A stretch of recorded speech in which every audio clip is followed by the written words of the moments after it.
இதற்கிடையில் கடந்த ஆண்டு ஜூலை மாதம் அமெரிக்காவின் டென்சில்வேனியாவில் நடந்த பிரச்சார கூட்டத்தில் பேசிய டிரம்ப் மீது துப்பாக்கி சூடு நடத்தப்பட்டது. அப்போது அதிர்ஷ்டவசமாக டொனால்டு டிரம்ப் உயிர் தப்பினார்.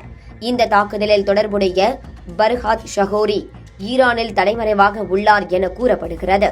ஆனால் பர்ஹாத் ஷஹோரி எங்கள் நாட்டில் இல்லை என ஈரான் திட்டவட்டமாக மறுத்து வருகிறது. இதனால் கடுப்பான டொனால்டு டிரம்ப் எடுத்துள்ள அதிரடி நடவடிக்கைதான் உலக தலைவர்களை கவலையடைய செய்துள்ளது.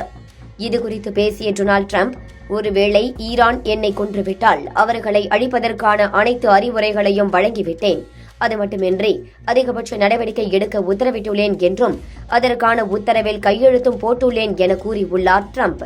தொடர்ந்து பேசிய அவர், என்னை கொன்றுவிட்டால் ஈரானில் எதுவும் எஞ்சி இருக்காது.